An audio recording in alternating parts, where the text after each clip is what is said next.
حضرت علی عنہ کو اللہ تعالیٰ نے بہت ذہانت عطا فرمائی تھی. خاص طور پر آپ کے جو فیصلے ہوا کرتے تھے وہ بہت زیادہ جامع اور مدلل ہوتے تھے. حضرت عمر رضی اللہ عنہ بھی آپ کے فیصلوں کا بڑا احترام فرمایا کرتے تھے. ایک مرتبہ ایک عورت کے اوپر زنا کا الزام تھا. حضرت عمر رضی اللہ عنہ نے صحابہ کو حکم دے دیا اس کو لے جائیں اور اس کو جا کر رجم کر دیں، سنسار کر دیں.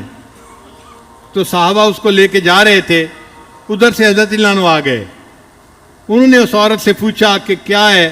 اس نے بتایا کہ مجھ سے یہ گناہ ہوا ہے اور مجھے سنسار کرنے کے لیے لے کے جا رہے ہیں. حضرت علی عنہ نے صحابہ کو فرمایا کہ تم اسے نہیں لے جا سکتے، اس کو واپس لے آؤ اور آؤ ہم امیر المومنین سے بات کرتے ہیں. چنانچہ جب آئے تو امیر المومنین سے انہوں نے کہا امیر المومنین آپ نے حکم دیا؟ فرمایا ہاں میں نے حکم دیا ہے کہ اس کو رجم کر دو، اس نے گناہ کا اقرار کر لیا ہے. حضرت علی عنہ نے فرمایا امیر المومنین آپ اس کو رجم کا حکم اس لیے نہیں دے سکتے کہ یہ عورت حاملہ ہے اور عورت جب تک حاملہ ہو اس کو رجم نہیں کیا جا سکتا. اگر عورت کو رجم کیا جائے گا تو جو بچہ پیٹ میں پرورش پا رہا ہے وہ ویسے ہی مر جائے گا. تو یہ ناحق قتل کی شریعت اجازت نہیں دیتی. اتنا انتظار کرنا پڑے گا کہ بچہ پیدا ہو جائے اور عورت اس وقت سنسار کی جائے. تو حضرت عمر اللہ نے فرمایا لولا علی لہلک عمر، اگر علی نہ ہوتے تو عمر تو ہلاک ہی ہو جاتا.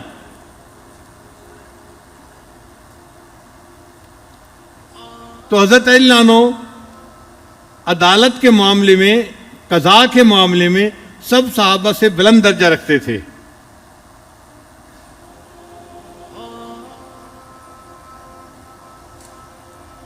ایک مرتبہ حضرت علی عنہ، حضرت ابوبکر صدیق عنہ، حضرت عمر عنہ تینوں جا رہے تھے.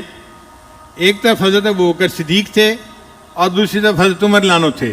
ان دونوں حضرات کے قد ذرا لمبے تھے اور درمیان میں حضرت علی عنہ چل رہے تھے اور حضرت علی عنہ کا قد تھوڑا چھوٹا تھا.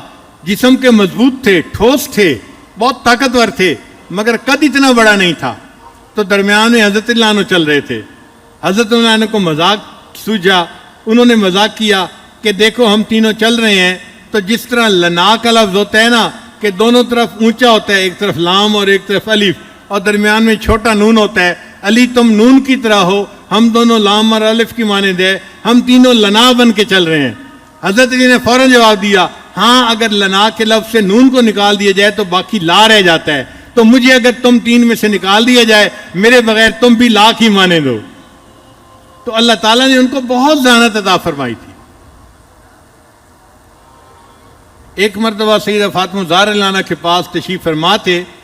حضرت علی عنہ کو طبیعت کے اندر خوش طبعی آئی تو حضرت علی عنہ نے شعر بنایا ان النساء شیاطین خلقن لنا، کہ یہ عورتیں شیاطین ہیں اور ان کو ہمارے لیے پیدا کر دیا گیا ہے. چونکہ نبی علیہ السلام نے فرمایا النساء حبائل الشیاطین، عورتیں شیطان کی رسیاں ہیں، شیطان ان رسیوں سے دوسرے بندے کو ٹیپ کر کے اپنی طرف کھینچتا ہے. انہوں نے اس پہ شعر بنایا ان النساء شیاطین خلقن لنا نعوذ باللہ من شر الشیاطین، ہم اللہ کی پناہ مانگتے ہیں ان شیاطین کے شر سے. اب وہ بھی خاتون جنت تھیں، اللہ تعالیٰ نے بھی ان کو علم و عرفان عطا فرمایا تھا. انہوں نے فوراً اس شعر کو بدل کے یوں پڑھا ان النساء ریاحین خلقن لکم، کہ یہ عورتیں خوشبوئیں ہیں، ان کو اللہ نے تمہارے لیے پیدا کیا ہے. وَكُلُّكُمْ تَشْتَهِي شَمُّ الرَّيَاحِينِ، اور ہر بندہ تم میں سے ان خوشبوؤں کو سونگنے کے لیے ترستا پھرتا ہے. تو حضرت علی عنہ مسکرا پڑے فاطمہ تم نے میرا اچھا جواب دے دیا. تو اللہ کی شان کہ اللہ تعالیٰ نے سیدنا علی کرم اللہ وجہہ کو بہت ذہانت عطا فرمائی تھی. چنانچہ ایک مرتبہ ایک مقدمہ لایا گیا اور وہ مقدمہ بھی عجیب تھا. دو بندے تھے، مسافر تھے، سفر پہ چل رہے تھے. کھانے کا وقت ہوا تو ایک نے اپنی 5 روٹیاں نکالیں اور دوسرے بندے نے اپنی 8 روٹیاں نکالیں اور مل کے کھانے لگے. ایک تیسرا آدمی بھی شامل ہو گیا. سب نے کھانا کھایا.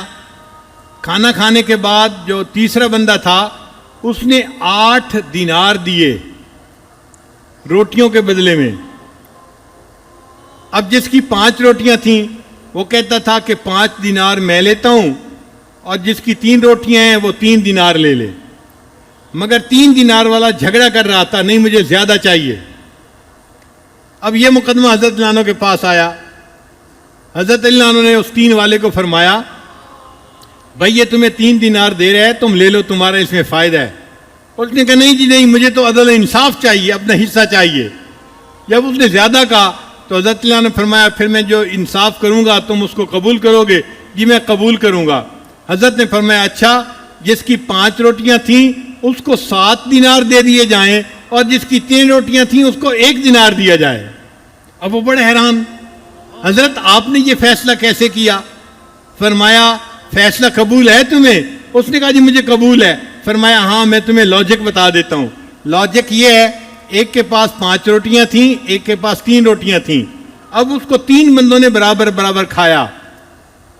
ہم یہی گمان کر سکتے ہیں کہ تینوں نے برابر کھایا ہوگا, اور اس کا کوئی طریقہ نہیں. تو کس نے کتنا کھایا؟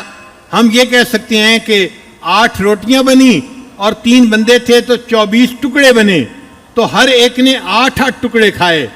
اب جس کی 3 روٹیاں تھیں اس کے 9 ٹکڑے بنتے ہیں, اور اس نے 8 ٹکڑے تو اپنے کھائے اور 1 ٹکڑا فالتو دوسرے بندے نے کھایا. اور جس کی 5 روٹیاں تھیں اس کے 15 ٹکڑے بنے, 5 تیے 15, اس میں سے 8 اس نے کھائے اور 7 ٹکڑے دوسرے نے کھائے. لہذا میں نے فیصلہ یہ کیا کہ 7 دینار اس کو دے دیے جائیں اور 1 دینار اس کو دے دیا جائے.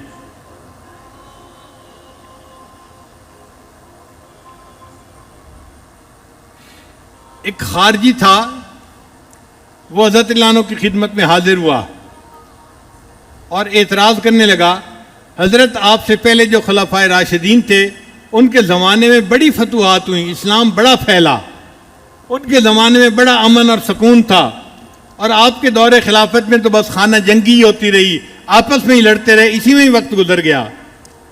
حضرت علی عنہ نے اس کی بات سنی اور فرمایا کہ دیکھو جو مجھ سے پہلے خلفائے راشدین گزرے ان کے مشیر ہم تھے اور ہمارے مشیر تم ہو, اس لیے ان کے زمانے میں فتوحات ہوئیں اور ہمارے زمانے میں خانہ جنگی میں ہی وقت گزر گیا. ایسا جواب دیا کہ وہ بندہ منہ لٹکا کے چلا گیا.